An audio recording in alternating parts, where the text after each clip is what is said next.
hate you and your fucking noodle posse.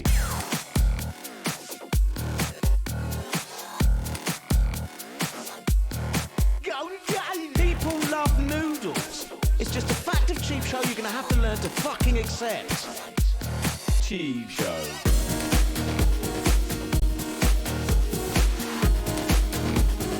Off-brand brand off, off-brand brand off.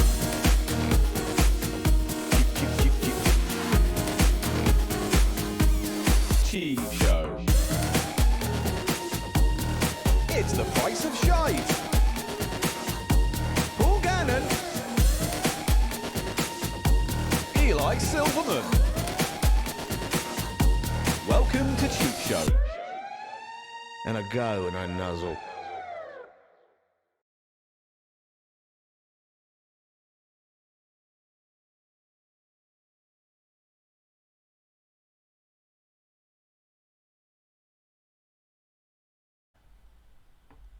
Yeah, come on, yeah.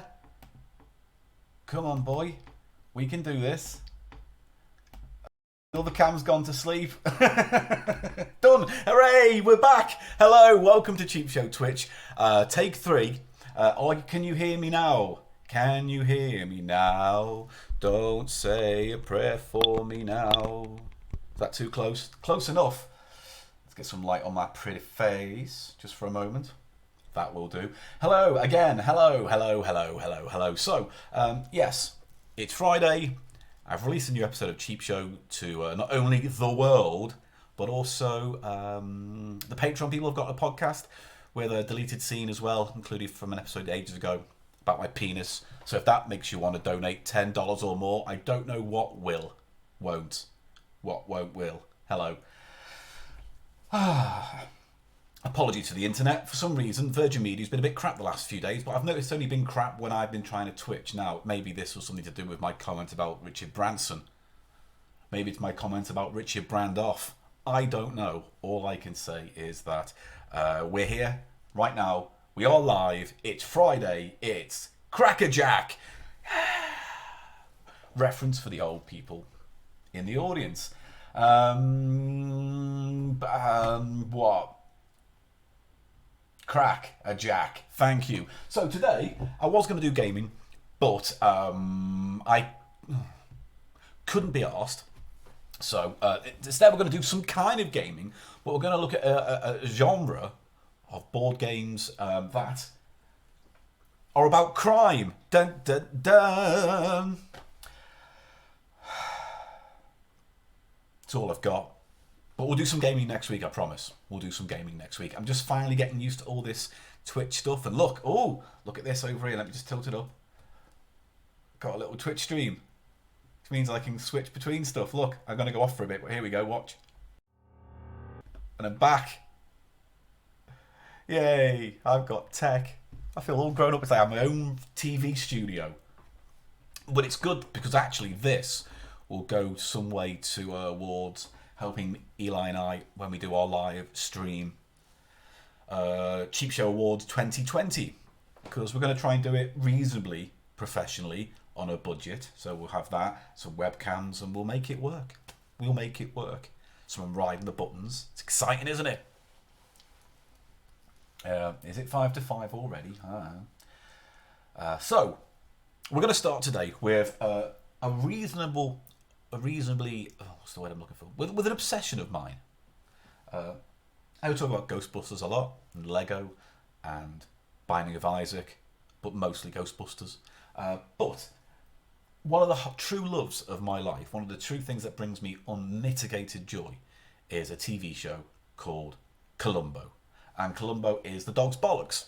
It really is. I mean, I love crime shows. I love murder mysteries. I always have. I always have for as long as I remember. I like when a good murder mystery teases and confuses and, And what's nice about Columbo is that it's almost the opposite of what makes a murder mystery work. In that at the beginning, you know who does it and how. And the situation that this episode tries to build is how does Columbo solve it? What are the giveaways? But ultimately, it's an acting masterclass between two actors who are going at it. And that's what makes it joyous, just to see, Columbo, this meek, stumbly, shabby man, get one over on the hoi polloi of Hollywood because they underestimate him. Limmy Rune Columbo for me. Oh, he's probably done something dirty with it. But Columbo's brilliant. I need to get my facts right, but I remember reading recently that the idea of Columbo... There's videos on YouTube that support the facts I'm now going to badly recount. Got there in the end. But apparently there's a character in... Is it War and Peace? That is very Columbo-like. In that he's pursuing someone throughout the course of the book. And although he's shabby and poor and rubbish, he's very intelligent and outwits the baddie towards the end. So if anyone knows that influence, chat room please. But there's something about it I really like. Almost the reveal of how Columbo solves it is better than the murder mystery, because that's the true reveal. One of my favourite episodes of Columbo isn't necessarily a great episode, but the reveal was fantastic. It turns out that Columbo's boss was the murderer, and so he's up against the wall somewhat because he's your boss. And the way he catches him out is that, to cut a long story short, he sets it up that a place that gets raided by his boss for evidence ends up being not the villain's home at all, but Columbo's flat that he's rented for the sake of this case. And as a result, the only people who would have known that the evidence was planted there was Columbo and the murderer. And the murderer ends up being the boss, so he gives himself away. I think that's basically the gist of it. I loved all of that.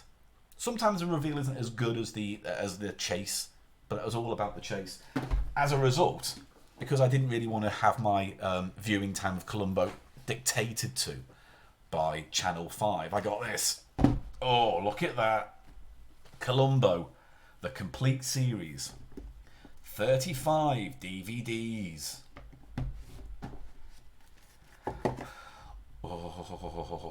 Now, you see, I didn't get this for me. I got this for my girlfriend because she and I are Columbo bores. We love Columbo.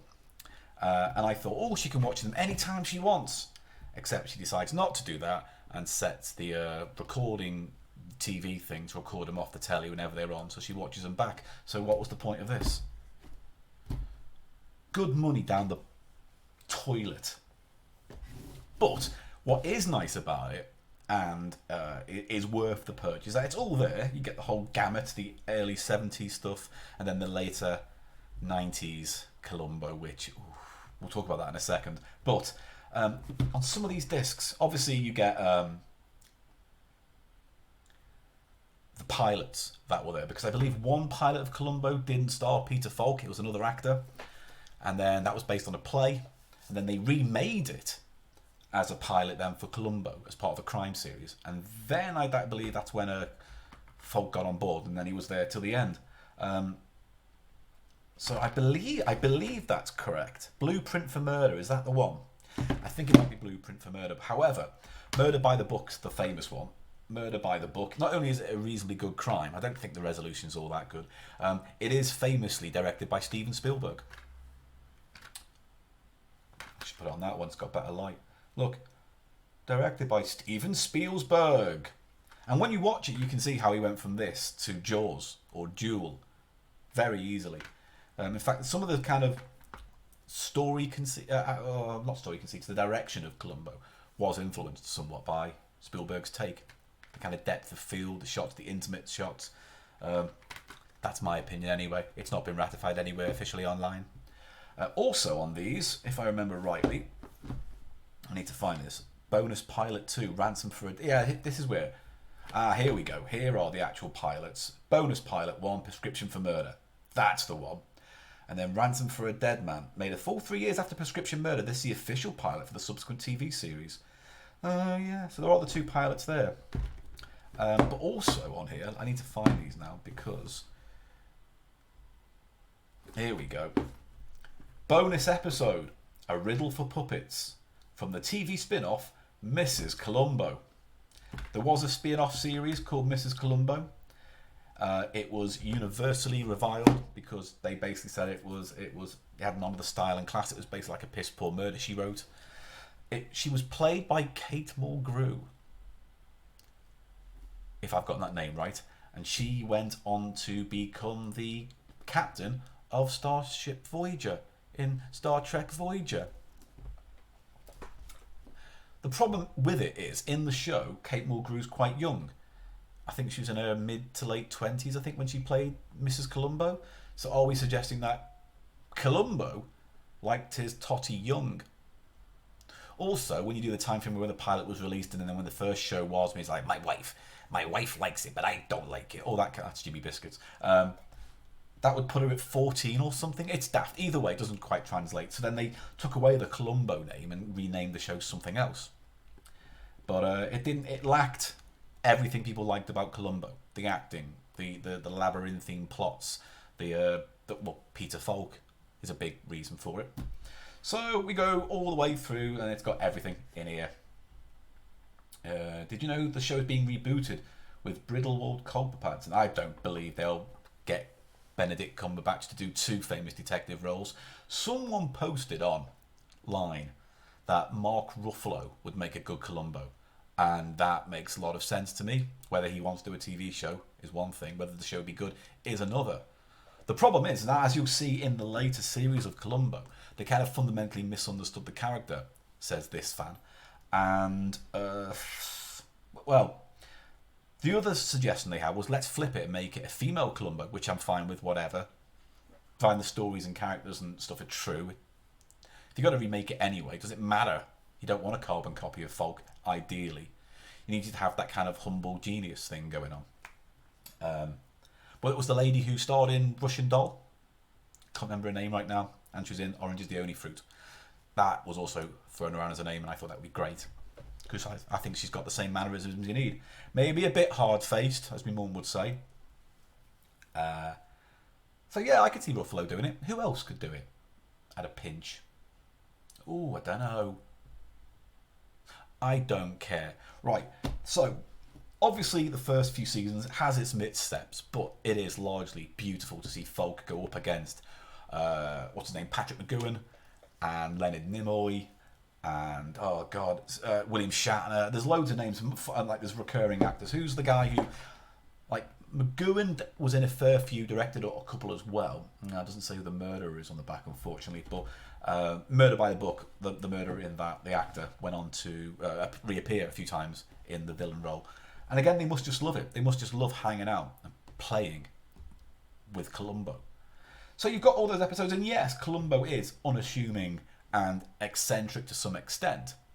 But then when the series went off the air for 15, 20 years, and it was brought back in the early 90s, and Peter Falk was producing it and had more of a hand in it, it became an odder show, to the point where Columbo came way too eccentric and way too unnecessarily odd. The show was shot in a way that made it kind of weird. Flights of fancy, dream sequences. There's an episode where Falk goes undercover. Columbo goes undercover in various roles, and it is just awkward to watch. That's a 90s one. You got Billy Connolly, who should be great, but the murder mystery surrounding it is nonsensical and awful. You got the very last episode, which I saw recently for the first time and didn't think it was that bad. But, yeah. But, you know, Columbo likes the nightlife, where there's a murder in a nightclub. It's the 90s. You can imagine what that nightclub looks like. Actually, that's not true. It was 2000, I think, when the last episode was shown. 2000 or 2001. And then there was an episode written to be his swan song, Peter Falk's swan song, but he was too ill with his, I think it was dementia of some kind, I can't remember. And there was loads of problems with his wife and the estate and things like that. So it never got made because he was too ill for the role. So that, in a nutshell, is the legacy of Columbo. But I understand why people love it. Unlike a lot of TV detectives, he's warm, he's amusing. You root for him more than any other crime fighter, I think. I think when you watch a lot of crime shows on TV and they have their weird, eccentric character who solves the crime in his crazy way, you're less connected to the character and more connected to either the story, because the story and the characters change, because the main person can't. What am I talking about? Yeah, I just find it all a bit forced. Whereas Columbo, it just seems like he's at odds with his surroundings. You look at where it's set. He's an American New York detective, somehow living in LA now. So he's like, it's almost like the original Beverly Hills Cop when you think about it. Columbo was the original Beverly Hills Cop. And so you put him against all these high-class fancy people with lots of money and they own a film studio or whatnot. It's, you know, it's joyous to see that friction. You know, it's joyous to watch it unfold because you know how it happens, you know why it happened. What you're looking for is how does Columbo trick that person into giving themselves up or revealing a clue, or what cards does he keep in his pocket. Columbo keeps in his pocket until he reveals them at the end. It's nice. But by the time you get to the 90s stuff, it's just like, here's a shot of Columbo now playing a trombone because Peter Falk said I can play a trombone, so let's do that for 5 minutes. Disconnected from the actual crime.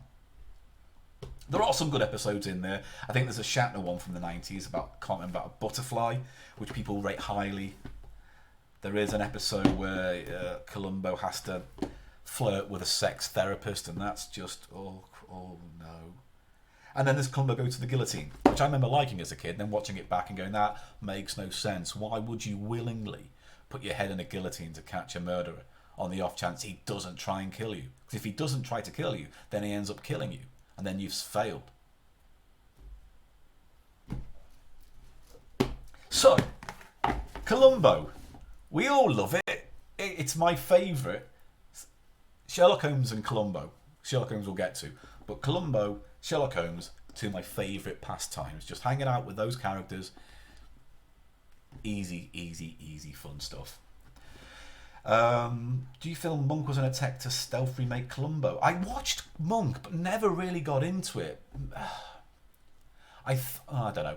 There were a lot of shows of that type of around in the noughties to, you know, the tens, whatever it was. You had Monk, Psych, Mentalist. You had all the CSIs and all their gimmicks and quirky characters. I bet there's loads I'm not thinking of right now as well. But Monk was one where I think the conceit of the character was interesting. It was almost where they pushed Sherlock into. Monk seems like he was an exaggerate. I don't know. Because Monk was good at what he did. But it was his attitude that made people nervous, as opposed to Columbo's attitude, which people let their guards down in front of. And that was the give. That was the kind of big give for Columbo. He let people think he was stupid, so the smart people could say something stupid in place. Sherlock, by the way, while we're talking about it, I really liked for the first 3 episodes, that first season. And then it went right up its own arse in series 2. And I'm one of the few people who did not like the interpretation of Moriarty. Oh, get angry about it. No, there's been countless attempts to redo Sherlock Holmes. They're all valid. I actually ended up preferring Elementary, the American version with Lucy Liu and Hackers guy. And that was fine and fun, but it had that police procedural TV show format which got in the way, but it did do some interesting things with the Sherlock history. Sherlock, I just think became too meta, too up its own arse. Less interested on the stories and more interested on the sitcom drama dynamic. And by the time I got to series 3, it was just more like James Bond. And then you'd go, oh, my mind palace. I don't know. Jeremy Brett is the Holmes. Jeremy Brett, Basil the Great Mouse Detective, the guy from Young Sherlock Holmes. Actually, Benedict Cumberbatch's a good Holmes. I just don't like the show, how it's written. There you go. Basil Rathbone. Yeah, see, the thing about his films are they're good, but their treatment of Watson is what kind of puts me off him, because he's a wallowing knob scratch. Young Sherlock Holmes is excellent. We'll get to that in a minute. Let's stay on Columbo, shall we, for now? So, Columbo. Boxer, I got this online. I think it was like 40 quid, which is about right. You get 10 seasons in, all broken up over discs, a bit erratically, but they're there. Not too many extra features, but you do get bonus episodes of Mrs. Columbo, should you really want to. And why not? But, if you're a Columbo fan, what can you get yourself? Columbo was a big hit, but back in the day, it wasn't the same as Star Wars, where they just released loads and loads and loads and loads and loads of Columbo merch. It wasn't that kind of a thing, was it? However, a few years ago, a fan did put together a Columbo project and released it as a book. And so I'm going to show you that book. It's called Cooking with Columbo, Suppers with the Shambling Sleuth. So, this is a cookbook. It's a cookbook. And it's recipes based on, inspired by, or as seen in episodes of Columbo. So whether it's something that a character makes at one point in the show, or whether it's something in the background that that the person finds and go, let's make that. That is what this book is about. But it's also a really good read. The person who put the book together is a Columbo fan, Jenny Hamilton. This is a fan book, basically. I don't think this had a proper publisher. No, it looks like it's self-published. Fair play.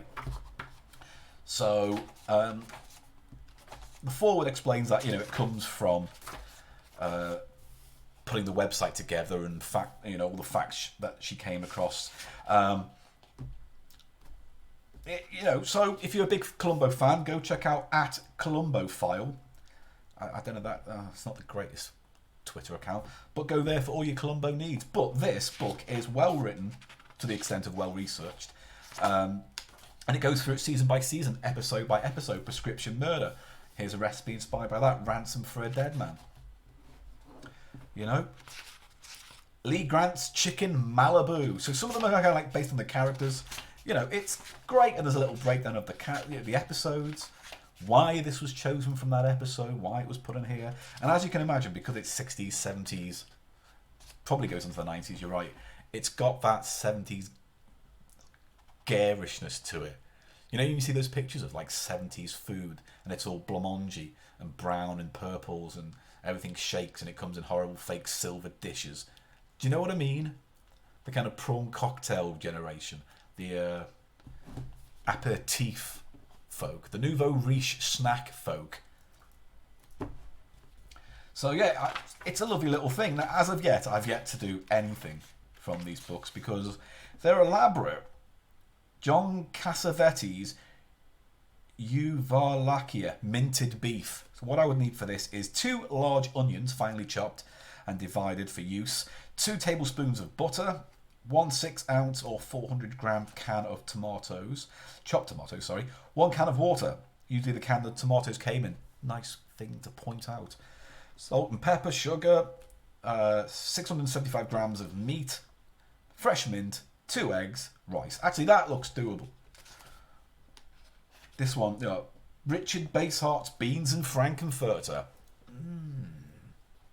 2 medium cans of baked beans, brown sugar, chopped parsley, 12 wieners, mustard, dill pickles, 12 or more rashers of bacon. This thing is gonna look horrible. When you've got 12 or more rashers of bacon, and we're talking American now, the thin strip stuff. It's gonna look nasty. There's loads. So you can get this online. I believe you can get it on Amazon. Probably most likely you can get it for a Kindle as well, if that's your bag, baby. It's nice to have this. And yes, what a lovely thing. Right, but you think back in the day, back in the 70s, what could you get your hands on if you're a Columbo fan? You couldn't get an action figure, could you? I've seen someone on Lego Ideas do a Columbo set with the car. Is it a Peugeot car? It's a French car, famously a shitty car.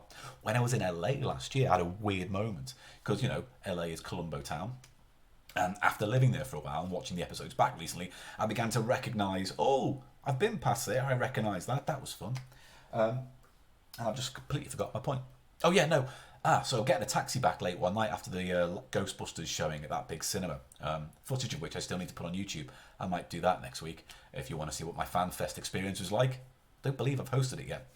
And we went past this side road, and in a flash, I saw Columbo's car. It was the car Columbo used, same colour, same make, in a side street. And it was just going by too fast for me to get the phone out, take a picture.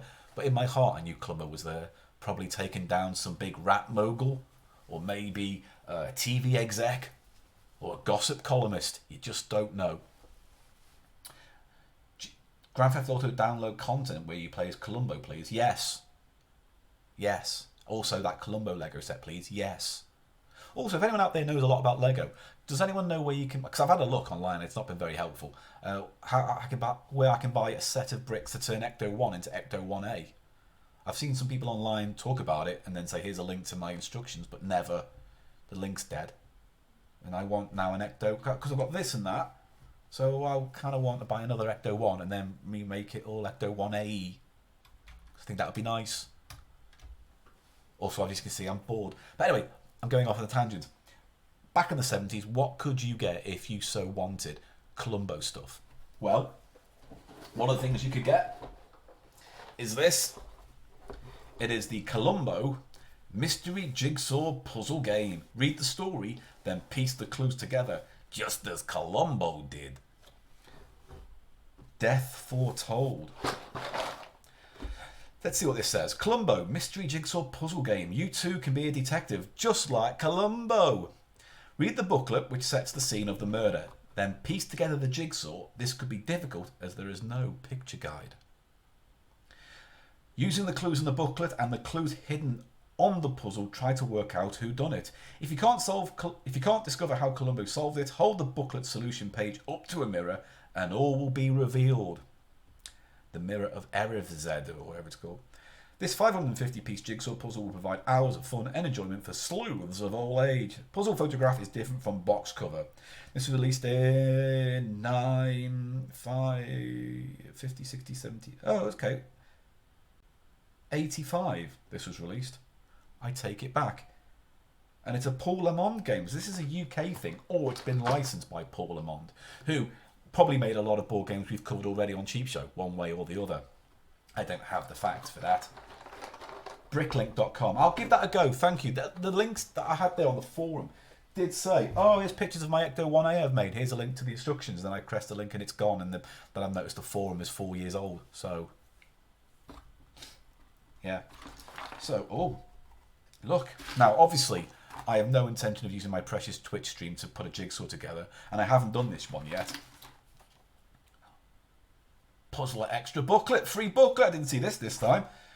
Tangent. Let me just point this up at my face a little bit since we're doing that. Here we go. Oh, hang on. You sent a link on Twitter. Bear with me. I'm juggling. It's live TV. Right, hang on. What have we got here? I'm bumming it. I wonder if any of my famous friends will call me today on the podcast. Twitch stream. Columbo Code 3 hand-painted figure. Oh, what the... I might get this as a present for my girlfriend because she likes Columbo. But it's 20 quid. Columbo Code 3 hand-painted figure. Look at that. Just one more thing. Oh, I do like it, though. I do like it. Can you see it now? Yeah, here we go. I mean, he needs a cigar. You got to give him a cigar, otherwise he's not as ruffled. Right, hang on. Our tangent was taken over by a tangent. Right. Oh, there's actually little puzzles in here. How to solve Pathfinders. Yeah, it's a word jumble. It's a word jumble. 11 sitcoms. What sitcom can you see in there? Quick. What sitcom can you see? Quick. Oh, so it begins with D and you trace a path from one square to an adjacent square, up or down, but not diagonally. So, sitcom beginning with D, printed in the 80s. Well, this is 91. Oh, this would be a reprint. D-A, Dad's Army. Dad's Army. D-A-D-S-A-R-M-E-Y. And then the next one, I presume, begins with Y. Yopasha. Yopasha. What's next? Oh, there's a few. Oh, that's alright, isn't it? Is that all there is? And then there's solutions. What was the next one? One foot in the grave. Oh, so it must have been a different letter. I stand corrected on that rule. Well, that's nice, isn't it? What a lovely little extra booklet. Nice. Here are the pieces. They're Lego pieces. Usual Lego quality. Oh, look, that one's never been broken. Watch this. Oh, oh yeah. Oh, come on. Oh, it's a little bit... Oh, I don't want to... Oh, you know what? I'm not gonna, because that looks like it will tear. Oh, it will. Oh, very shoddy. Very shoddy. But we're all good. We're safe. Not irreparably damaged in any way. So, what's this? Is it a giraffe? Did a giraffe do the murder? Have you played any... Paul, considering you like detective media so much, have you played any detective video games you liked? I don't think LA Noire counts. You mean like murder mystery games. I don't really... You know what? There's one I want to get hold of called Sexy Brutal, but I don't think even that counts. Can anyone recommend me some good murder mystery games? I know there are a few. Like I know there's probably a Sierra game or a LucasArts.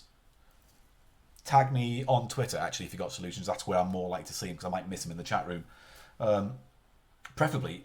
LA, I don't know why LA Noire doesn't count. I'm just saying, does it count because it feels more like a slightly on-rails plot with some options of choice, but ultimately it's a bit GTA? I don't know. I have it over there. I played it for like 2 hours and thought, and then never picked it back up. Maybe that's what I'll do on the stream next week. Hey, shall I do LA Noire? A big gamers game. Grrr. Contradiction played on stream. Oh, Police Story series. Oh, I did see one Police Story played online on a Let's Play, and that was fun. We'll see. Because things like Cluedo don't work. I mean, we'll get into Cluedo in a bit, but Christ. Right. The Occupation is an incredible underrated one. There is a game I'm going to get out later on, which I've probably talked about before, but it's a good crime game.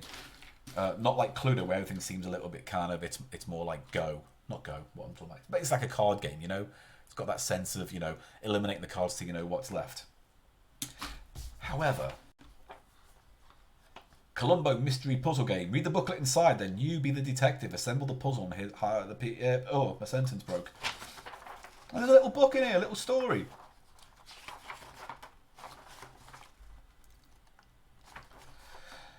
By Enrich S. Wise. Let's do the first paragraph. Jeff Wilder was lifting his makeup brush to his face when his eye caught the image of a man in a crumpled raincoat in the mirror. Startled, he twisted round in his chair and yelled, "What in the devil's name are you doing in my dressing room?" He was answered with an innocent smile and a trite apology. "Oh, I'm very sorry, sir. I didn't mean to startle you. You see, I've always been fascinated with the way magicians create illusions, so I was distracted with all this backstage going on when I wandered." "How did you get backstage?" Both the same accent. Wilder interrupted. "Do you have a pass? Do you have written permission?" "No, sir. I have this." And the performer examined the ID card and the badge with some suspicion. "I see," he began. "And is it your hobby, Lieutenant Columbo, to go snooping around in dressing rooms?" Hang on. What's it asking me to? What led Columbo to the conclusion that Jeff Wilder murdered Sonia Brodsky? Put together and examine the jigsaw puzzle, then see if you can deduce why. 1. Sonia Brodsky was not alone the night she died. 2. She lived long enough to leave a hint to the identity of her killer. 3. There is an undeniable, if not obvious, connection between Jeff Wilder and the items on the table. And 4. Wilder knew of the murder before Columbo discussed his details with him. Oh. So that looks fun. I've never done one of these puzzles. I saw a Murder, She Wrote one that I should have picked up but didn't. But I don't know, jigsaws are a funny thing where it's like, I like the idea of doing them more than the actual time to find doing them. Although I found the time to do the Lego thing, but you know what, we all got pretty lighty Lego for that, so that's why I did that. So,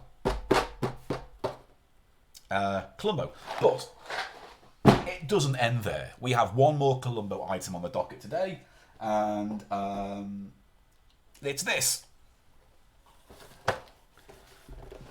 Let's see if I can pull this back a bit. Columbo, the detective game. Ages 10 to adults.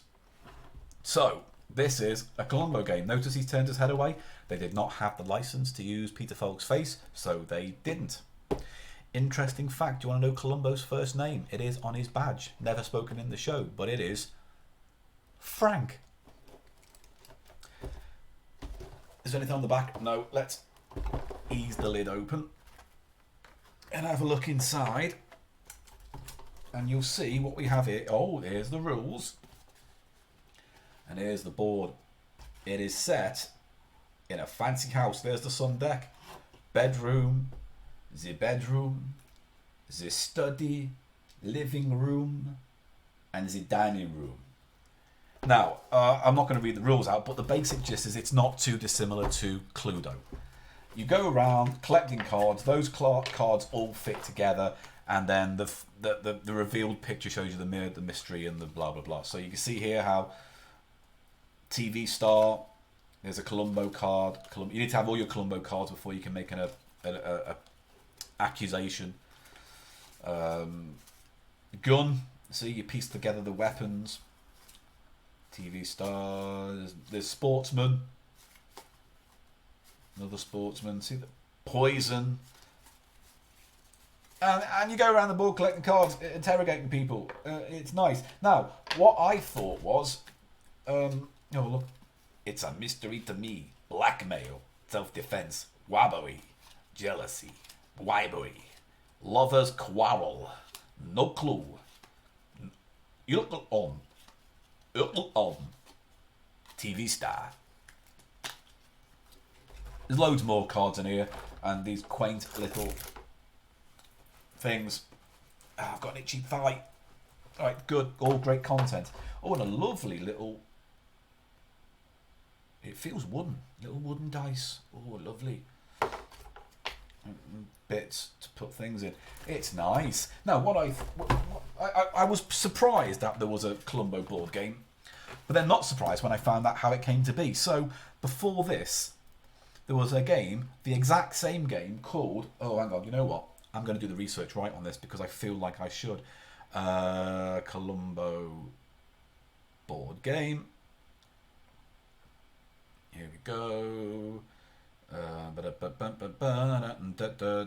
Board Game Geek, where you go to for most of the facts, but not quite all you need. Oh, hang on, I need to find out. I'll tell you what, I'll just do it the old-fashioned way.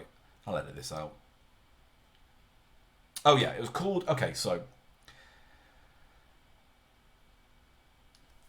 The version of this that came out originally was called Alfred Hitchcock's Why. Exact same murder game, going around the board, collecting cards, solving a murder, why, motive, all this stuff. But it was Alfred Hitchcock themed. You know, so it kind of traded on a lot of the iconography of that character. Then they rebranded it and made it Columbo Detective Game, a fascinating detective game for 2, 3 or 4 players, which requires careful planning and memory. Here is Columbo's problem. In the house, a crime has been committed, and as detectives, each of the players must solve the mystery. There are TV stars, sports figures, and prominent people, both male and female, at the house. Put the pieces together and determine the weapon or method by which the crime was committed, and the motive for the crime. It's a big job, and that is why Columbo has asked for all the help he can get. Oh! And one more thing, says Columbo. The one who can solve the mystery will be greatly rewarded from a special police fund made possible by public-minded citizens and is not a taxpayer's expense. Weirdly specific. Could have just said, there's a reward. I don't think we were looking into the legality of it too much. It's a board game. So let's go. Detectives, prove yourself. Object of the game, you're the detective. The object of the search is to collect the largest reward by uncovering the most evidence for solving the crime committed in the house. You move from room to room, picking up evidence yourself or obtaining it from other detectives, like Cluedo. The spacious lawn around the house may also be a gold mine for clues, for scattered on it can be found discarded evidence, bits that tell the figure and the weapon used. Then when you have placed the whole thing together, the 4 parts that identify the figure and the weapon, or the 6 parts of Columbo plus the motive, you may collect your award. Fucking hell.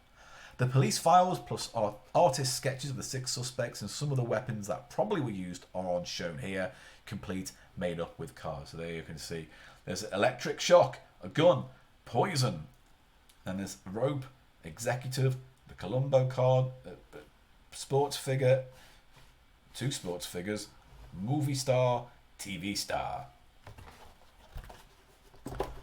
As much as I love Columbo, this seems like a kind of slightly more infuriating version of Cluedo. So I don't know. God, I took a lot out of me. Columbo board game. Yay! So we go from Columbo, because we've talked about Columbo enough now, about actually an hour. So let's do something else. Let's have a look at, well, the big daddy of all murder mystery games.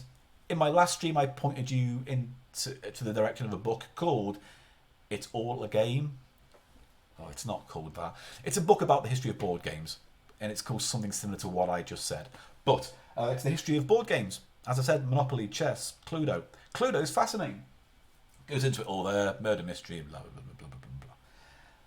As you may be aware, there are loads and loads and loads of versions of Cluedo now, because Cluedo, like Monopoly, are heritage titles. And even though they still sell in their original forms massive amounts every year, I think Game of Life is still a massive board game seller, which is always surprising.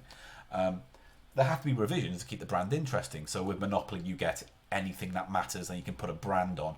Super Mario, Monopoly, Ghostbusters Monopoly, Game of Thrones, Harry Potter. Same for Cluedo, Sherlock, Midsummer Murders.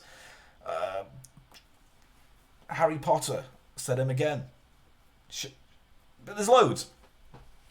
They're not the ones I'm interested in. I used to have a collection of Cluedos. I had a mini pocket. I had Super Challenge Cluedo, the original Cluedo, one that came in a nice posh wooden box, but not the expensive one that came out in the 90s, which was like £500 and made from mahogany. Mahogany's probably not great. Some lovely wood.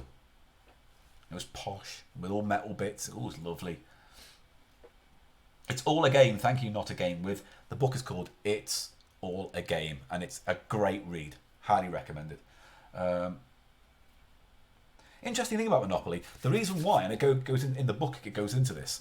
Monopoly is interesting because the one complaint people have with the game is that it goes on forever. So Monopoly have always tried to reinvent it, refine the rules to make it a bit more speedy, to the point where a few years ago they brought out Monopoly Speed or Monopoly Rapid Fire or something, and the game was a gun that you filled with banknotes and you fired into the air, and the game was get the most money. That's barely a game. It's definitely not Monopoly, but it shows how they're trying to use the brand to siphon it off. And then they had one that I was tempted to get called, I think it was like Monopoly Cheaters Edition, where you're actually encouraged to cheat and hide money, but if you get caught, then everyone benefits. So that looked fun-ish. It came with handcuffs that handcuffed you to the board as well. Just plastic ones, but still. Again, all the ones with credit cards and stuff and bank machines and this, that and the other. Okay, here's what I'm going to do before we get on with Cluedo. And I want to try this out because I'm using this Stream Deck. And what I want to do is try playing a video. I'm going to look in the chat room, and if you all say there's no sound or it's not working, then I'll just stop. But I'm going to play a video to see if I can cut from here to a video and back, because I'd like to start doing that. It's exciting, all this. And again, I got this on eBay for £80, and I think this model usually goes for 130, 140. So thank you, Patreon. You've made this happen. But I'm going to show a clip. I can't remember if I've shown this to anyone but Patreon people. But you remember when me and Eli watched Keith Lemon? And I appreciate that people said that was a bit like throwing stones in a greenhouse. Yes. But I kind of like to think that if Cheap Show did make a movie, it would not be Keith Lemon the movie, which made me want to stab my arse with a cactus. So we're going to go down and see if this button works. So shall we check it? Here we go. Here's a film clip. Anyway, we watched Keith Lemon, and then after we watched Keith Lemon, we got angry. And then here's how we reacted. And it was immature. I'm saying this willingly going in. It was very immature that I did this. And Eli was right to be angry. So let's see if it works. Here's the clip.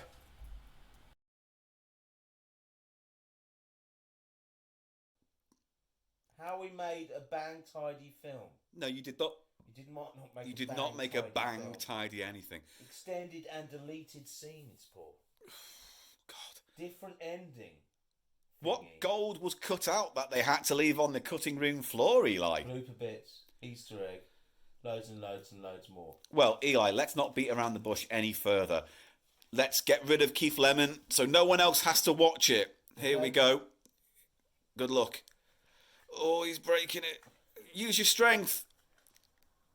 Oh! Fucking hell!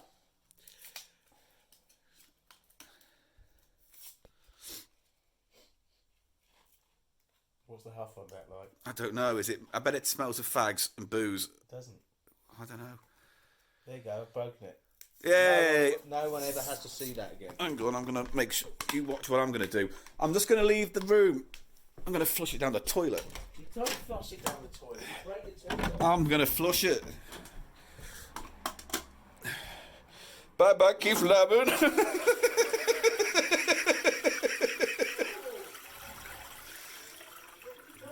I flushed it. It's not meant to go down. I just wanted to flush it. I have done. This has been in my toilet. Oh, Paul. It's been in my toilet. Ah! You fucking... How dare you put toilet water on me? Is that true? Yeah. It's already clean water. It's not clean water. Oh, It's it's had clean. your shit in it. It's not. It's been clean. When? When I went I'm last. angry with you. Did you really do that? Did you put it in the sink? You fucking stop the thing. Goodbye. Goodbye, ladies and gentlemen. Follow us on at Cheap Show Pod or the cheapshowpod.com. I don't know. This is shit water. I didn't put the CD in it, did I? I just put the box. Well, the box is what hit me. And all water went on me. Fucking hell. Comedy gold. Did that work? This is so exciting to me. Oh, so exciting. I feel like I should put a Thundercats cartoon in and then do like the broom cupboard. I don't know.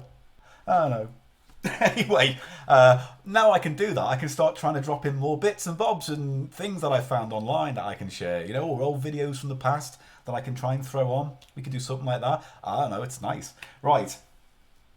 Cluedo. So, in episode... I can't remember. I found a Cluedo that I've been looking for bloody years and never found online. Obviously now I've since bought it, it's everywhere, but that's the way the cookie crumbles. It's a Cluedo, and it's Cluedo Special Effects, or SFX, or I think it's called something else in America, like Clue Electric, or Clue Electronic, I don't know. £2 for this. £2. The detective game with great new features. Interactive game board tracks each suspect's movements with speech and sound effects. Now, we did do this on the podcast, if you remember, and it went about as interestingly as you'd expect it to. But I like to give these kind of episodes... I like when we do golden games, I try, often fail, but I try to use it so the game becomes something more narrative, or something we can build characters or silly little ideas off. This didn't work out as much as I wanted it to, but look at this. Look at this. Oh, hang on. It's very elaborate, and for £2, this is one of the bargains of my days. That's what it looks like when it's all extended and folded out, because it's got a computer in. And there's a background. And again, if you saw the episode, you knew how it played out. It's kind of like Cluedo, but it takes away the dice rolls. You put the shot front over there, you move around, then you press down with your little players. I'm not going to fish them all out now. But when we were playing the game, we picked a little character like this. I can't remember who this character is now, but there must be something built in to the board and the computer which is slotted on and has buttons. Done when you finished a round, search to search a square you're at, repeat if you did it, final is the only thing you press when you want to reach the end of the game and do your thing, yes or no if people ask a question, and blah blah blah blah blah. It kind of removes all the dice moves and makes the game very, very fast moving. But it's kind of like a kind of game of hide and seek as well, because you've got to track where everyone is. You've got to track where the detective is, because you have to find where the detective is on the board, and he's like an invisible character. And you put your characters on. I'm in the gatehouse, and you press down, and it activates. And as you saw before, it tells you where you are and if there are any clues here. Got voice acting in. It's very simple, but like I said yesterday with the electronic games, fun. Just enough to make it immersive. I do have the catchphrase one, the board game. Not a fancy one. It's a I can't remember what generation of the catchphrase board game I've got, but we do have it. And I was thinking of doing that next week. I nearly did it tonight, but then I found all these crime-themed board games and I thought, apt. Cluedo SFX, lots of fun, simple. If you can get it in a charity shop or online dirt cheap, it's nice. If you like Cluedo games, this is a fun one. And a lot less convoluted than some of the others that came out. We just piled on more and more things to solve. Like we'll get into We'll get into it in a second, actually, but more parameters were set in place before you could solve a crime. So, this is one of my favourites, Cluedo SFX, and even though it didn't make great podcast material, it has been fun to play with others. One of the few games I have played elsewhere outside of the episode, so there you go. But then this next Cluedo I didn't know existed until I saw it in a charity shop, because it's both something I already have and also something I don't have. So I kind of bought it because I just don't have it. The other one I've got is in lockdown storage. Same difference. Here we go. Oh shit. Columbo. Oh god. Cluedo. Cluedo Super Challenge Edition. Now, back in the 90s, I think there was already a Super Challenge Cluedo. And it was effectively the same game set in a bigger board area with more squares, and some of those squares had little plastic tiles with numbers on, or codes. I can't remember now exactly what it was, but they related to something in a book, and that book told you what to do. In most cases, the 3 murder cards, person, weapon, location, were in 3 different envelopes, plastic envelopes, with doors on the corners. Like a playing card has things on opposite corners. These cards had 4, 2 colours, and I think 2 numbers. And the idea was that as you went around the board collecting tiles, you would open up the little thing, see part of the code, jot it down. So eventually you knew what the murder and the weapon was and the location by solving the code. Not so much swapping cards with other people, although that was also a part of the game to obviously speed up the process. So, it came out. I remember having it. I don't remember playing it as much, but I liked having it. Then I saw this. Cluedo Super Challenge Edition, Passport to Murder. And effectively, it's the same rules as the one from the 90s. But this time, it's set on a train. And it was 99p. And again, charity shop bargain. This goes for a couple of... I know it goes for about £5 on eBay. I'm sure you could get into a bidding war with someone over it, but it's unlikely, so you'll probably get it for around that price. And look, more spaces, more cards. Let's have a little look. Let's open it up, because it's, again, Cluedo's a nice thing. And yes, other people have already stated, there is only one good board game movie, and that is Clue. And they're remaking it, and it might be fine, but what I hope they do is they take the overall structure of the film, the kind of madcap, slapstick, screwball, farce, murder mystery, and completely redo it. Because you can't remake Clue, really. You just got to take the elements of Clue and do your own thing. So say me. Book rules. You've seen them. And like most Cluedo, when they re-release it, they always throw new things on, like new characters. Madame Beige or stuff. And you got these characters here. You got Colonel Mustard with a little yellow stand. Lovely thing. Weapons made of, I don't know actually, I presume it's metal. It's metal. What are the weapons this time? Oh! This is my favourite part of Cluedo, the weapons that are made of metal bits. So we've got poison. And you know what, even if you didn't like it, you could even potentially make it into a little necklace, couldn't you? A little necklace like that, wouldn't it be lovely? Gun. Well, a rifle, I presume, blunderbussy kind of thing. Rope. Remember the old days when it used to literally be a piece of string, and that was the first thing to go missing or eaten by the dog or frayed and became crap. Candlestick, the old classic. Dagger for dagging. Oh, here we go. Here's the good stuff. Now we're getting tasty. Now we're getting tasty. As you can see, they've added way more stuff. So we've got wrench. Oh, tasty. Lovely little gun. These are really nice.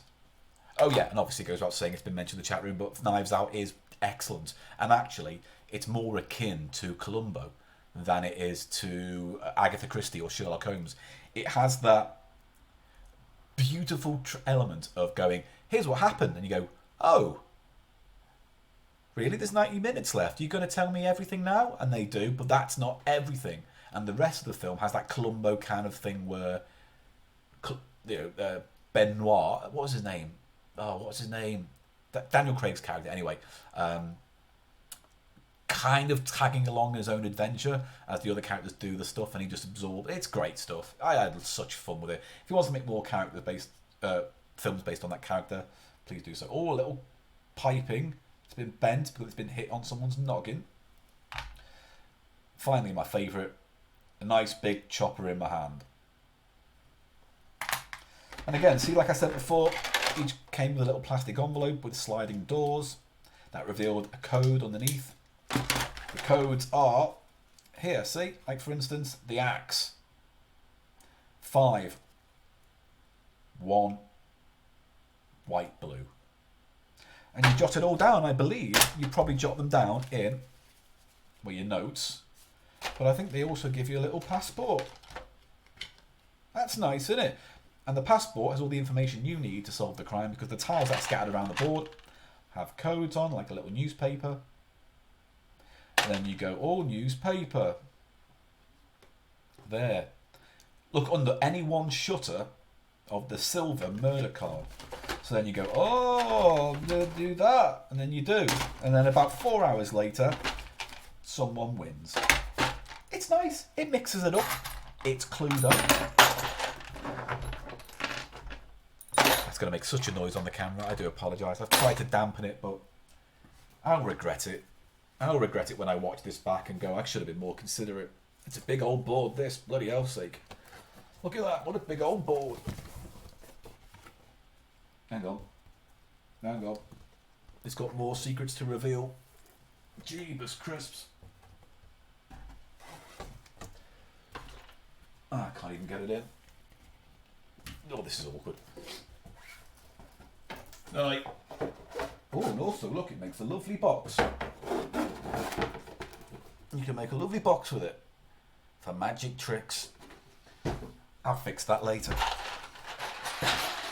What else have we got? Well, from the most popular murder mystery board game of all time, and you know, there's been other murder mystery board games out there too, but from the most popular murder mystery board game to the popular most murder mystery detective. And that must be, unless you discount Edgar Allan Poe completely, because then you've got Murder in the Rue Morgue, and that basically is Holmes before Holmes. You've got... Oh, which one? Well, this is the classic. This is the one everyone knows. 221B Baker Street, the Sherlock Holmes Master Detective game. And I love the shit out of this. I must have bought this every 10 years of my life, because I buy it, it goes missing, or I lend it and it goes and never comes back. This is probably the third or fourth time I've bought this game. Then this is another pound shop charity find in beautiful condition. And if you've never played it, imagine Cluedo in terms of structure going around the board, but instead of just, you know, keeping track of who's got what card in a process of elimination, this is a proper murder mystery game in that you're given a story, you go to locations, you go to locations on the map, where you will meet characters who will tell you motive or what was going on and give you insight. So at the end of the day, you have to come up with a murderer, a location, or maybe a motive, or maybe something like where is the diamond now kind of thing. Not just always murder. You get a big book packed full of stories. Oh, the stories are on cards, I should say. So the stories are on cards. You start the game by reading them out, and then you go around the map and you hope that the place you go to next will give you the information you need. Some of it is simple, like it's like his name is Edam backwards. Oh, it's Captain Maid, you know, that kind of thing. Or they're actually elements of the story not from the start that you can piece together and form a motive with. And then you just go around the board, and then depending on the murder mystery that you're performing, because they're all on the back, there's the codes in the book to go to give you the salient pieces of information. Go around the board. There are detective cards that allow you to stop someone from entering a building after you've gone into it if you think the clue is too good, or if you're clever, if the clue's crap, but you put a mystery card on there anyway, so people think it's good and they waste time going there while you do something different. We played this on Cheap Show. I think it was just called Baker Street, 221B Baker Street, the episode. And that's one of my favourite Gannon's Golden Games we've done. because we could so easily just adapt it into a narrative-y kind of thing. Not exactly minge-munchery, but you know what I mean. So me playing Holmes and then him Eli was Watson and then Moriarty. And it was lovely to have Stuart Ashen pop up and do the clues, where when we had to read the clue privately, we had to read it privately, but for the sake of the podcast, we let Ashens do a voiceover. And it was just lovely. It's one of my favourite pieces I've put together. So, great. 221B. And also you can get extensions to this, so we can get extra packs. And, oh, hello, Rox Tonro. I'm glad you've caught this stream. Whatever this stream is. It's just me rambling about my board game collection. I'm not lonely. So 75 cases, 2 to 6 players. It's reasonably simple for kids to play as well. It says 10 and over. You can get extension packs to it. Expansion packs, sorry. And it's a classic. It really is a stone cold classic. Cluedo and then this, in terms of my favourite games. Ever play one of those mystery story books where you read one page story and then try to solve the mystery? Yeah, there is, but they're all kind of... What's the word I'm looking for? Riddles. Which comes from an Old English word, riddle, which means to conversate, to talk, to puzzle something out, to talk a problem out. Hence, riddle just means conversation. Talking a problem out. Ish. I'm not sure that's exactly it. So, what was I going to say? Yes, Mexican Moriarty. So that was fun, and it's one of my favourite Cheap Show episodes, so go check out 221B Baker Street, if only for that bit at the end. However, there was also another Sherlock Holmes game, which has, again, had lots of revisions over time. The one I just showed you tends to look the same, revision to revision. This one always looks different, because the bits inside end up being made to different production standards. It's another Sherlock Holmes game. It's another one where you wander around London and ask people for clues and stuff like that. It's just a bit more elaborate. And it's this one. Sherlock Holmes Consulting Detective. Now, I went into Forbidden Planet not too long ago, before times, and saw a modern version of this going for about 40 quid. And as you can see, I got this for 99p. And the stuff in here is the exact same stuff as the one in the more expensive version, except it's slightly better production. Except in some cases when they haven't bothered with that and just done a kind of slapped off, a new design of but something tossed off, if that makes sense. So, the fog is rolling in, murder is in the air, and you, as one of the Baker Street irregulars, are out to solve the crime. So you're not Holmes, you're one of the Baker Street irregulars, the kids, this little gang of kids he'd send out to go spy on a ruffian. All right, Governor, I saw Moriarty giving 10 bob to Mr. Griggins. That's very good. Here's a shilling. Go fuck a pig for my entertainment.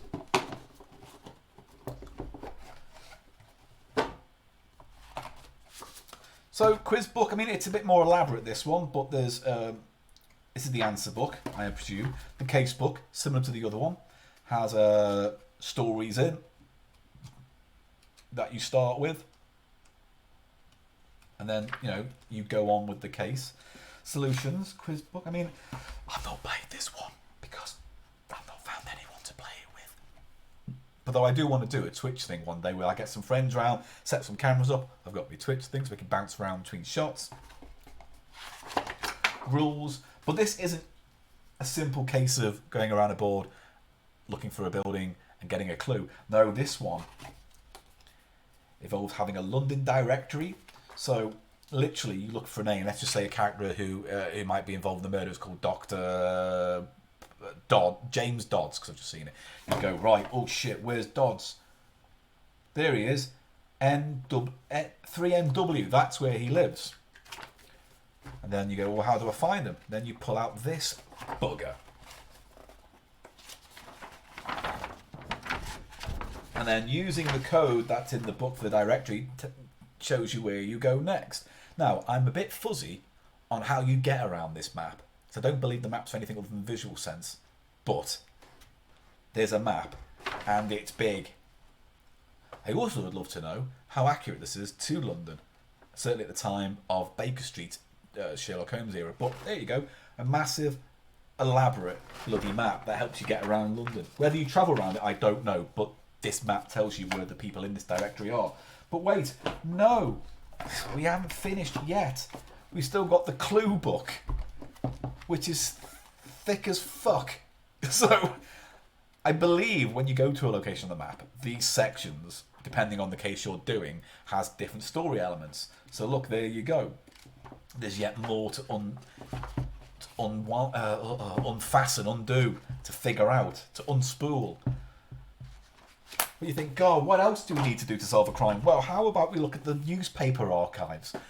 Some versions of this print out big bloody newspapers, but with this, you get newspapers, the Times, with stories in, because some clues may be hidden within the stories. Maybe they're related to. Maybe the story's about a jewel thief. So you look at the newspaper for the day they're happening and you find out maybe there's a story related to it. A kind of clue within a clue. If you know Sherlock Holmes, you know that Holmes often used the newspapers to keep an eye on secret messages being sent between spies or nefarious dealings going down under because of the code words or passwords or Cockney rhyme and slang being used in all the, what's they called? When people send stuff in. Can't remember now. But you've got newspapers, and again, some versions of this print out physical, big, broadsheet sized newspapers. So there's that. I don't know what this is. It's a little bit of... So, yeah, this one is just a little bit more involved than maybe the 221B Baker Street. And again, if I can maybe sort this out once the lockdown's over, we can get some of my good comedy pals, such as Abiffo and Ashens. No, that's all the people who like me. To play this game, because I think this one will be fun to do, as would 221B Baker Street. Is that everything? Yeah, put it all back in. So, how are we doing for time? I don't want to ramble on too much. It is just me showing you board games, briefly and incorrectly described. So, we've got a few more board games. I'm going to race through these as quick as I can. But one is an old favourite that I didn't get into till recently, and I've played it a few times since. We have done it on Cheap Show. Didn't go very well, because Eli fundamentally ignored the rules and ignored me telling him what to do. So, it is this. I'm old. Sherlock. No, God, my brain is dead. Not Sherlock, it's Scotland Yard. Columbo, Cluedo, Sherlock, Scotland Yard. It's all pasting in my brain. And this is a great, simple game. It's a chase game through London.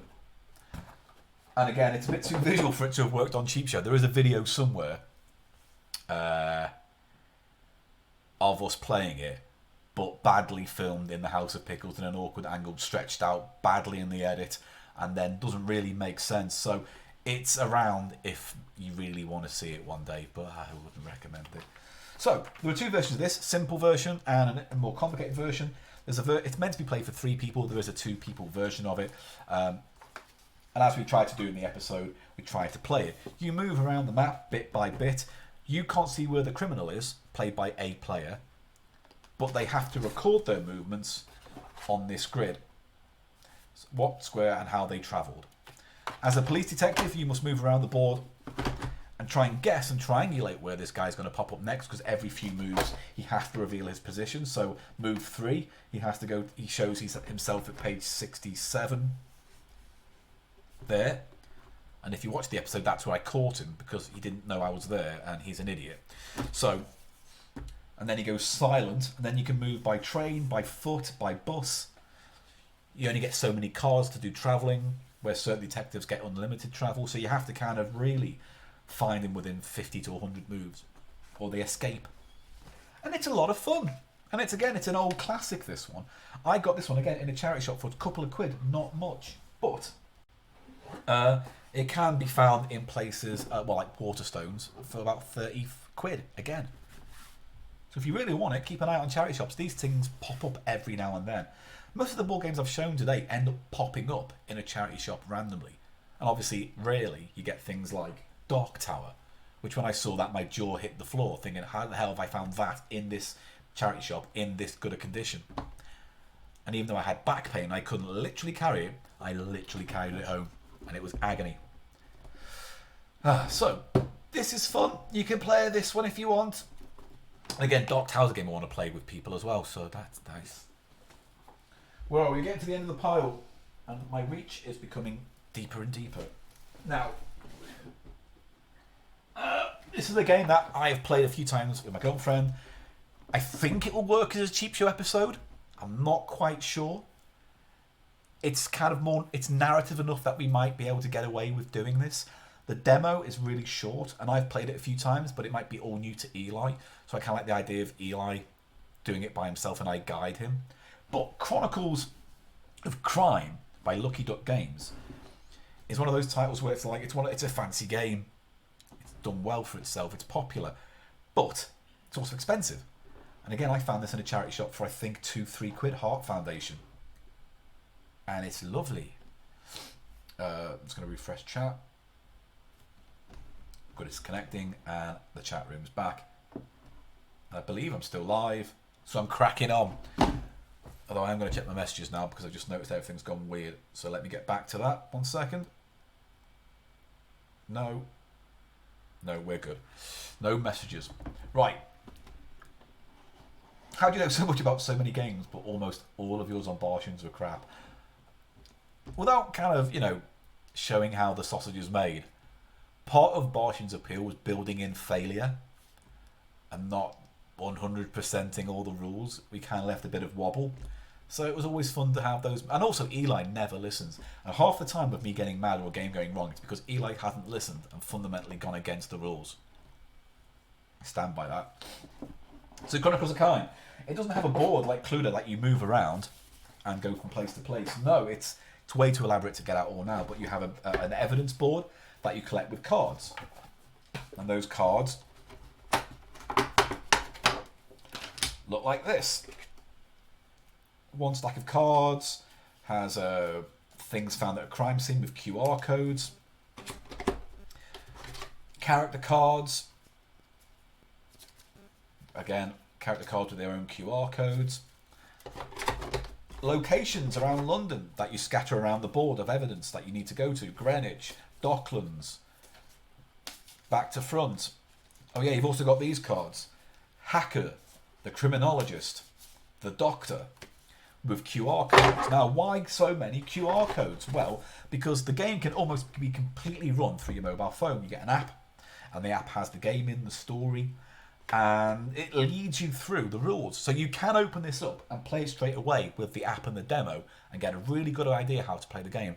Fundamentally, though, is a crime. You go to the location. How do you go to a location? You go to the location in the clue. Oh, the murder happened in Southwark and Lewisham.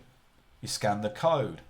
It then brings up the elements you need to do. Like in some cases, it will show you the crime scene. So you hold your phone up and you look around in this virtual space, this drawn space, for clues. Oh, look, there's pulleys on the table. There's her body. Are there marks? As you're looking around, you're calling out. It's a cooperative game. So if there's 4 of you playing, 3 of you, 2 of you, even 1 actually. But if it's a cooperative game, 1 can be pulling out cards. Oh, I see. Oh, what's like this? I was like, oh, I've seen a bomb in the corner. So you pull out the bomb card, you put it on the evidence. So you build up evidence and clues and people, and the app and the QR code and locations all help build the story. And then you go to the detective house at the end and you say, here's what I think is the ending, based on all the evaluation. It's a game that is a little bit hard to follow at times when the cases get more in depth, but you can't get lost with it. And you can play it again, because if you solve it and you're wrong, it invites you to play the game again. So with a little bit of hindsight, you can maybe play the game quicker, faster, ask the right questions sooner on. This is pretty sweet. And there are lovely expansion packs for it as well, with like crime noir. So this one's set in London. It's lovely and London-esque. Lots of fun, really. But you can get film noir or American high school. And even though it's got a little booklet with the rules in and how to play it, the app does a lot of the hard work for you and certainly gets you going. So you know you won't get too lost. And again, I saw this real cheap. If you get your hands on this, I recommend it. There's the other kits.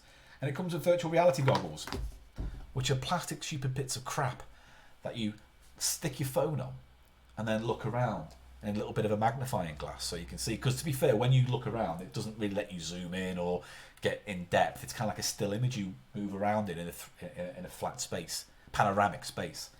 So the glasses aren't that good. And also, when I tried to buy a pair in a board game shop, it came to like £10 for a bit of fold-out plastic. and I got the game itself for like £3. So I thought it's not essential. But that's a great game to get your hands on. Chronicles of Crime is a game you can play as a group, solve the crime together. People can play different roles, like I'll be the criminologist or I'll be the detective. You can just stand by their side until you're called in to give you advice. Lovely. Lovely game. And then 2 games to finish on. One is a bit of a twist, and I've not played this yet because it's a definite free player. And I don't have 3 people around at the moment, but it's called Kill Dr. Lucky.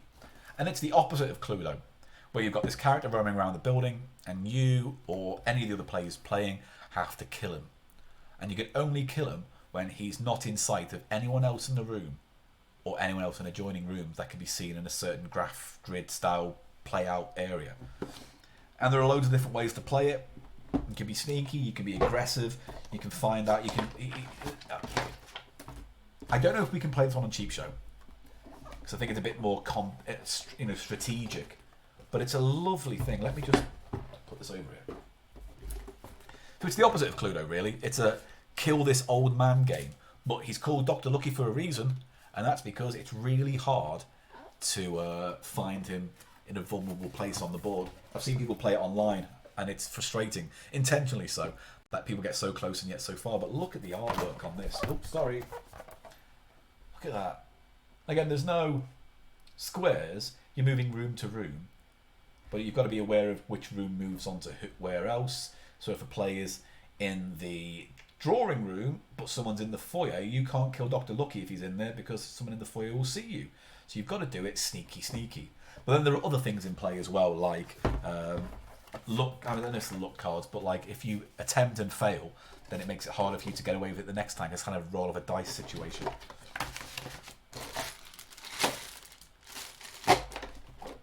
Cards, and these, like in an RPG element, you can build up your murder weapons, so when you do actually strike, you might have a strong trowel card or something. Again, I've yet to play it properly. I've skimmed the rules briefly in the past. It looks simple enough to pick up and hard to master, like good board games should.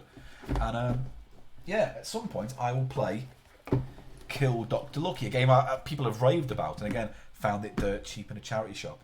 And there's Little Dog 2. Kill 3 Dr. Lucky variants inside. So there's different variations of play in this game, which is nice. And it's just a lovely thing. That's a nice thing about board games these days, especially new ones, is that they feel lovely. It's a board game I want to get that this reminds me of, and Cluedo, and it's called... Is it called like 13 Dead End Drive? Where it's like it's a Cluedo-esque board game with a big building, but each room has a booby trap in, and you've got to set the booby trap off and be the last person standing to win the inheritance. I think that's it. I want to get that so bad. So bad. Yes, I am missing charity shops. But we've had PO boxes sent in, so they're covering the damage, and we've got 1 or 2 special episodes, like a Winky one I'm coming together, which won't rely on charity shop stuff, but if all comes together, there'll be a Winky episode soon as well. A nice kind of big catch-all episode. 13 Dead End Drive is amazing. Yeah, that's good, but that's one of those board games that on Amazon, or on eBay, tends to go for a lot of money, or certainly people bid a lot, unnecessary amount of money for it. So I'm not going to pay a tenner for it more than that, but people go crazy for some reason over that game. I think it's because it's rare to find in good condition in small, it's got lots of small parts that need to move and do things. So I can imagine people buy it, find it crap, and sell it for parts. Or if it's in good nick, they sell it for a lot of money because they know a board game collector will probably want it in good nick if they haven't got it. Which leads me on to my last. God, I'm throat strikes. I've been talking non-stop for 1 hour, 19 minutes and 7 seconds. Here's the final game. Another one I've not played yet because I've not had enough people around in one room to play it, and it looks like it's complicated, but also looks like a lot of fun. It is this. Ugh. God. Mysterium.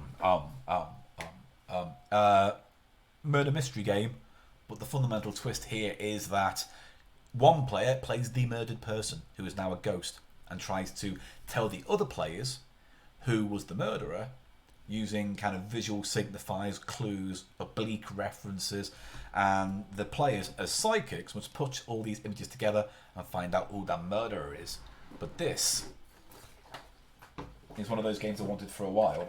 And this was not a charity shop find. This was something I paid for with my own cash because I wanted it. But also, it was on sale at the time, so I don't feel too bad. But look, it's not... It is virgin. It has not been pierced. There's a clock there, which I presume does something. I don't know. But the ghost character is kind of like... I can imagine like a dungeon master. And it has a little setup that he hides behind with his clues and things to play. And it's lovely. Oh, that popped out. I don't know what that does yet. End of game is... The book's not that complicated. The rules aren't that complicated. Nice and visual. Nice style. Also, you may be noticing a theme with the style. That gothic, Victorian murder mystery thing, which Clue taps into, which Knives Out taps into, which great Agatha Christie stories tap into. Ooh, I love it. Although I know Clue was set in the 50s. So shut up. And look, I haven't unwrapped these yet, but these are some of the kind of clues, I imagine, or cards. Oh, it's all so lovely, and it's just sitting here, waiting to be loved. Fork.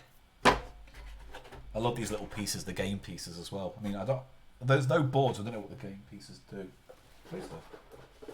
Oh yeah, there is a board. Oh, it's for the game. Oh, it's where you put the cards. There's little wallets. Holy shit, dog. But I don't know why exactly this one needs player pieces, but if I read the rules maybe I would. But look at that. I love that. A little crystal ball. What a lovely thing. There's a white one. So with that in mind, are we bored looking at my board games now? Oh, a lovely... Look at that lovely egg timer. All of this would make sense had I played this already. But I haven't. But I aim to, and once this lockdown's done, I would like to do Twitch streams with friends and play some games. And not make it a big thing. Make it like a hangout. You know what I mean? Just a hangout. No forced hilarity, no crazy gimmicks. Just friends having fun and playing games for a few hours. That would be nice. Would you like that? Because don't get me wrong, I love the manic energy of Digitizer and Cheap Show when we did Bartians, but as you may have guessed from these, I like to be chill. Right.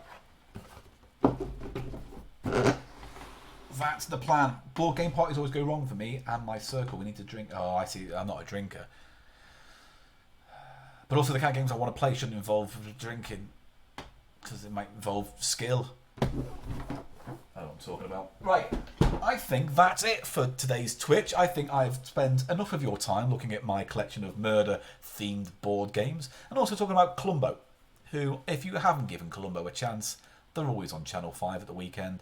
It's great. If you see a 90s one, take it with a massive pinch of salt. If you see a 60s or a 70s one, give it a go. They're usually great. If it's got Patrick McGowan in, it's fantastic. I think one episode called By Dawn's Early Light is quite good. And then there's an episode called The High IQ Blah Blah Bing Bong Murder Case, which is a strange title but rated the most popular Columbo episode of all time. I understand why, but I also think it's not that. I don't think it's all that. But explore away. Right. Negative reaction episode of Columbo was great. We'll have to check that one out. Sounds like it involves photographs. Okay, we have. If you've got any questions, let's do a quick Q&A. If you've got any questions, if you don't worry about it. It gives me time to just enjoy my setup and my little camera and my little stream deck. It's great, isn't it? I'm happy. Right. I'll do some admin then while I'm waiting for a few questions. Reposting this from earlier. Okay. Have you ever played the old Cluedo PC game? You see the murder happen in the first person as the victim. It's terrifying. There is a separate cutscene for every murder weapon. I haven't. I have played Cluedo games that were similar to the ITV series Cluedo. If you remember, that's on YouTube. That was hosted for a little time by Richard Madeley. UK fans may know who that is, and they may also know why he's basically our Alan Partridge. If you know who Alan Partridge is. God, references around the world are a pain. Favourite cheap show section? Oh, that depends on what's in the section. So I could source report I take the piss out of, but if it generates good content, then that's my favourite section of that show. So, you know, we like to keep it fun. We like to do something to each section which makes it interesting for us. But if I had to pick a section flat out, I would say Gannon's Golden Games because it leads into the stuff I like. So, let's do some admin.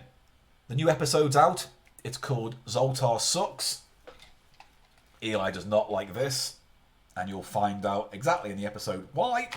So you can get it on Spotify, iTunes, any good podcast app.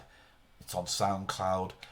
So if you want to see pictures or videos that accompany the episode, because sometimes we do the price of shite or whatever, and we want to show you what we're playing with, that is thecheapshow.co.uk. Twitter, @thecheapshowpod, and I'm @PaulGannonShow. Patreon, if you want, that would be lovely. It is patreon.com/cheapshow. We've just uploaded a $10 plus podcast. There's some extra deleted scenes from released episodes. And the magazine issue 10 of the unofficial official Cheap Show magazine is out next week. And like everything Yvain's ever done on that magazine, it will be epic and beautiful and amazingly professional. And everything that Cheap Show isn't. So support Yvain. You can go to cheapmag.shop and buy physical copies of those issues, and some of them come with freebies on the front, like cards and CDs. So it's well worth getting the physical editions because the Patreon people only get a digital, which is just as beautiful, but it is digital. What else? We're on Instagram, we're on Facebook. Just look for Cheap Show and you'll probably find us. You're already here looking at me on Twitch, so I don't need to go on about that. And finally, I'm doing a book, hopefully, through Unbound, about my Ghostbusters hunting, ghost hunting fascination, my history of Ghostbusters as a franchise, the franchise as a whole, my depression. I know that's not the biggest selling point, but it's my life filtered through ghost busting and ghost hunting. It's called Ain't Afraid No Ghost, and if I can raise the funds through Unbound, I can get the book made. So go to unbound.com/books/ghosts, and you can give as little or as much as you want to help me get this book made, but there are tiers, levels, and so there are perks that you can pick and choose from, going from signed copies of the book. I'm going to do an audio reading of the book. I'm also going to do commentary of the Ghostbusters films, and I'll do one more live show. And that's it, I think. Thank you, Pseudo Sapien, as ever, on Twitch, because without you guys mostly knowing it, this would not be possible without Pseudo Sapien's guidance and support. Everything from helping me get this all set up, to suggesting I do it in the first place, to dealing with all you people in the chat rooms, to giving out the links, all on Pseudo Sapien. So it's also worth noting, and I don't know if she wants me to say this, she's got her own Twitch thing starting soon. So she'll... Sorry. So should she want to, Pseudo Sapien will put the link to that on there. What else? Can you just make a tier just to receive an audiobook? I don't know, but I think the base thing is you get the book, and I think for an extra £5 you get the audiobook. So I don't know. You've got to make people want extras, so that's what I've done. Sorry. Yes, the Pseudo Sapien on Twitch. Follow it. I aim to, now that I have less to do. Like Tuesday through to Thursday are my editing crazy days. So Monday, Friday I can do Twitch, maybe sometimes Wednesday. Weekends, we'll see. We're getting close to being affiliate. I don't know what that means. Hopefully it's good, because I don't care too much about Twitch. Sorry, Twitch, but I don't. But we might use Twitch instead of Facebook, to be fair, for our live show, because it looks like I can manage it a lot better and get involved with the chat room. So we'll see. We'll see how that goes. Won't we, Governor? Anything I haven't mentioned? Oh yeah, Tony's art. Tony, artist extraordinaire, has done the logo for Cheap Show, all the special artwork that we've used across the episodes in the past, has quite rightly, and with full backing from us at Cheap Show, put on all of Tony's work onto Redbubble, so you can get it on t-shirts, on badges, on clothing and apparel. If you want to support Tony and Tony's art, and get some fucking cool stuff as well, to be fair, you can find that out. It is redbubble.com/people/cheapshow-tony/shop. I know that's a mouthful, but if you go to our front page on our website, it's all there on links, and it's all in the chat room too to this message on Twitch. If you're watching this back at a later date, you can go in the chat room and find the links there. My throat is dry and my tongue is sore. And I've been talking for 90 minutes exactly, so I think that's about enough. Unless there are any other questions, I hope you've all enjoyed yourself. I know this is not crazy fun. I know it's not manic, whoops, me darling, core blimey, governor type entertainment. But while we're all on lockdown, and we can hang out, can't we? And chill and talk, and I can show off my toys and point at things. And next week we'll do some gaming. I think I'll do LA Noire or The Escapists. I was going to do Luigi's Mansion 3, but then realised I've completed it because I love that game. I highly recommend it. I was going to do... what's the other one? Breath of the Wild, but I thought, I don't want it. It's too scary. I want a game I can dip in and out of, so I'll find something for us to play. We'll do a Jackbox thing as well. We'll get Eli involved, hopefully, as well for that. So that we have things planned. It won't all be just me and this table and Ghostbusters. Although it might be our Mouse Runaway board games. And we'll figure something out to do. We might even play Catchphrase next week, the board game, because I reckon we can do that via chat. So, follow me on Twitter. Keep an ear out. Follow me and subscribe on Twitch. And you'll know when our next episode's going out. Probably Mondays, Wednesdays, Fridays. Maybe the odd weekend. We'll see. Depending on my mood, how depressed I am or am not, how motivated I'm feeling, we'll figure it out. Until then, look after yourselves. Everything that's going on right now is inconvenient, but it's not apocalyptic. It's boring. It's about creative time killing and trying to be considerate of others. So, we will get through this. This is not the end of the world. This is just the postcode over. Look after yourselves till then. Be kind to each other till then. And most of all, don't have nightmares. Just have great looking hair. Thank you for everyone who joined me today. And goodbye. Au revoir. Take care. I'm signing off. I hate you and your fucking noodle posse.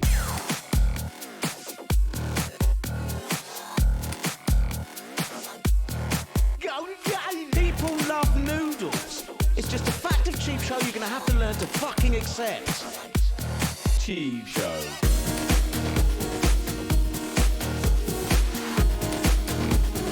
Off-brand brand off, off-brand brand off.